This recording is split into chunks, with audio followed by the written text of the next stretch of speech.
यह video class 10 का है। इसमें हम बताने वाले हैं शक्ति ऊर्जा संसाधन के बचे हुए द्वितीय प्रश्न। द्वितीय प्रश्न संख्या 3 है। गोंडवाना काल के कोयले का भारत में वितरण पर प्रकाश डालिए।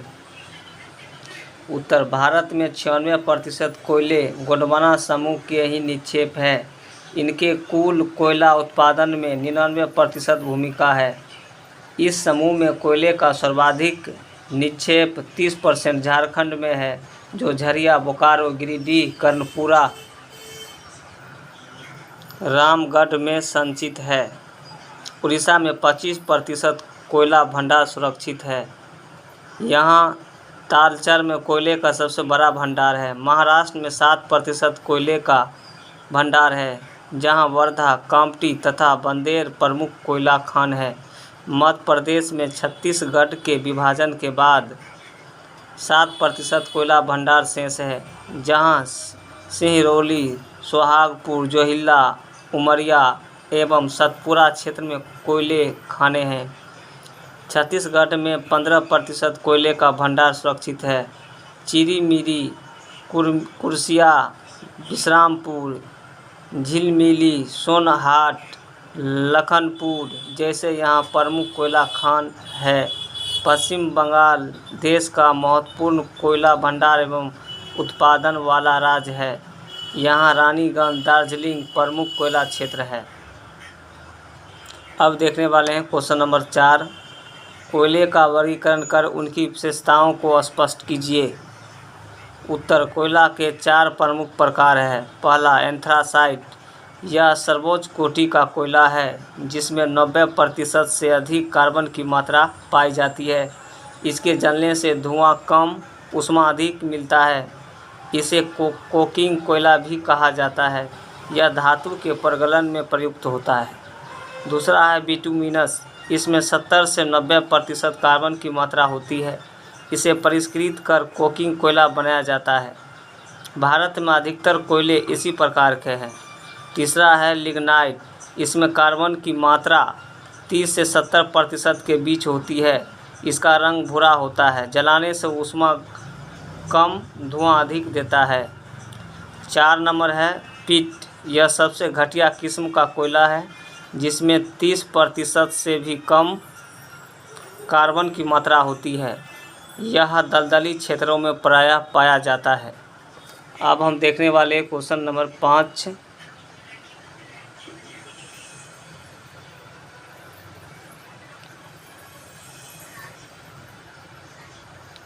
क्वेश्चन नंबर 5 है, भारत में खनिज तेल के वितरण का वर्णन कीजिए। उत्तर, भारत में खनिज तेल उत्पादन के 5 क्षेत्र हैं। पहला, उत्तरी पूर्वी क्षेत्र। यह देश का सबसे प्राचीन तेल उत्पादक क्षेत्र है, जिसका वितरण असम घाटी, अरुणाचल प्रदेश, नागालैंड राज्यों में है। इसके प्रमुख उत्पादक क्षेत्र इस प्रकार है: डिगबोई, नहरकटिया, मोरान, रुद्रसागर, निगरू और बोटहोल्ला आदि। दूसरा है गुजरात क्षेत्र। यह क्षेत्र खंभात के बेसिन तथा गुजरात के मैदान में विस्तृत है।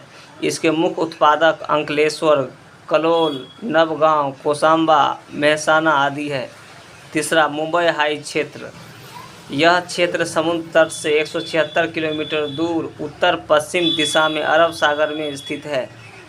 चौथा, पूर्वी तट प्रदेश। यह कृष्ण, गोदावरी और कावेरी नदियों के बेसिन तथा मुहाने के समुद्री क्षेत्र में फैला हुआ है।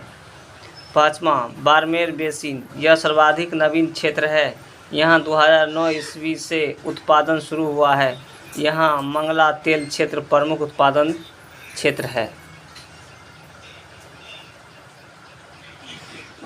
उसके बाद देखने वाले हैं क्वेश्चन नंबर 6।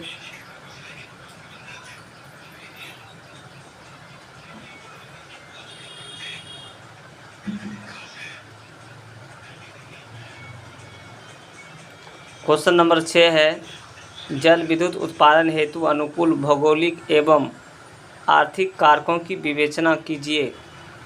उत्तर, जल विद्युत उत्पादन हेतु अनुकूल भौगोलिक कारक। पहला, प्रचुर जल राशि। तीसरा, नदी मार्ग में ढाल का होना। तीसरा, जल का तीव्रतम वेग। चौथा, प्राकृतिक जलप्रपात इत्यादि। प्राकृतिक कारक। प्राकृतिक कारक में पहला है सघन औद्योगिक आबाद क्षेत्र, दूसरा बाजार, तीसरा पर्याप्त पूंजी निवेश, चौथा परिवहन के साधन, पाँचवा प्राविधिक ज्ञान, छठा अन्य ऊर्जा स्रोतों का अभाव।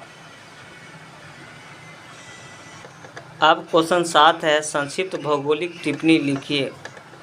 भाखड़ा नंगल परियोजना, दामोदर घाटी परियोजना, कोसी परियोजना, हीराकुंड परियोजना, रिहंद परियोजना और तुंगभद्रा परियोजना। उत्तर पहला भाखड़ा नंगल परियोजना। यह सतलज नदी पर निर्मित है। यह भारत की सबसे बड़ी परियोजना है। इसकी ऊंचाई 225 मीटर है। इस पर 4 शक्ति गृह स्थापित है जो 7 लाख किलोवाट विद्युत उत्पन्न कर पंजाब, हरियाणा, दिल्ली, उत्तरांचल, उत्तर प्रदेश, हिमाचल प्रदेश, राजस्थान तथा जम्मू कश्मीर जैसे राज्यों की कृषि एवं औद्योगिक प्रगति में क्रांतिकारी परिवर्तन ला दिया है। दूसरा दामोदर घाटी परियोजना। झारखंड एवं पश्चिम बंगाल को दामोदर नदी घाटी की प्रलयकारी बाढ़ से बचाने के लिए एवं जल विद्युत उत्पन्न करने के लिए तिलैया, मैथन, कोनार और पंचेत पहाड़ी में बांध बनाकर इस परियोजना का विकास किया गया है। यहाँ 1300 मेगावाट जल विद्युत उत्पन्न किया जाता है, जिसका लाभ बिहार, झारखंड एवं पश्चिम बंगाल को प्राप्त है। तीसरा कोसी परियोजना। उत्तर बिहार की अभिशाप कोसी नदी पर हनुमान नगर, नेपाल में बांध बनाकर इस परियोजना से 20,000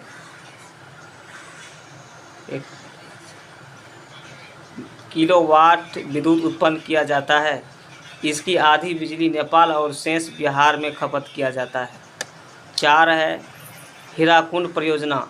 यह महानदी पर निर्मित विश्व के सबसे लंबी 4,801 मीटर परियोजना है, जहां 2.7 लाख किलोवाट विद्युत का उत्पादन होता है, जिसका उपयोग उड़ीसा एवं सीमावर्ती राज्यों द्वारा किया जाता है। 5वां है रिहंद परियोजना।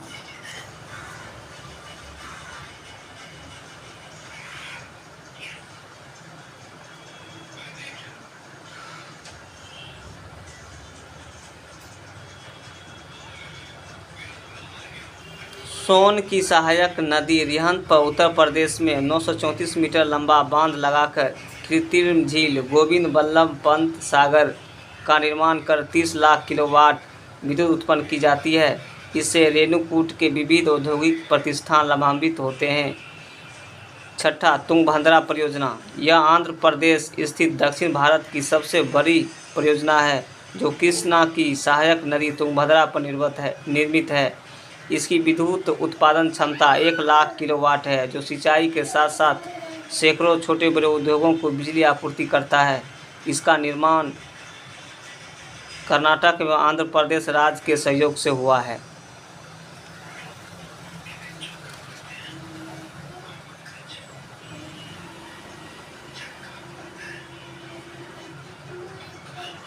अब हम बताने वाले हैं क्वेश्चन 8। भारत के किन्हीं 4 परमाणु विद्युत गृह का उल्लेख कीजिए तथा उनकी विशेषताओं को स्पष्ट कीजिए। उत्तर भारत की 4 परमाणु विद्युत गृह इस प्रकार है। पहला तारापुर परमाणु विद्युत गृह। यह एशिया का सबसे बड़ा परमाणु विद्युत गृह है। यहाँ जल उबालने वाली 2 परमाणु भट्टियाँ हैं। प्रत्येक की उत्पादन क्षमता 200 मेगावाट से भी अधिक है। यहाँ थोरियम से प्लूटोनियम बनाकर विद्युत उत्पन्न किया जाता है। दूसरा राणा प्रताप सागर परमाणु विद्युत गृह। यह राजस्थान स्थित कोटा में है। इसे चंबल नदी से जल प्राप्त होता है। कनाडा के सहयोग से इसका निर्माण हुआ है। इसकी उत्पादन क्षमता 100 मेगावाट है। फिलहाल 235 मेगावाट की भी 2 इकाइयों की शुरुआत की गई है। तीसरा कलपक्कम परमाणु विद्युत गृह।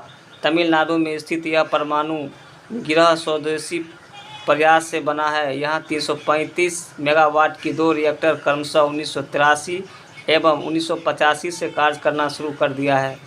तीसरा नरौरा परमाणु विद्युत गृह। यह उत्तर प्रदेश के बुलंदशहर में स्थित है।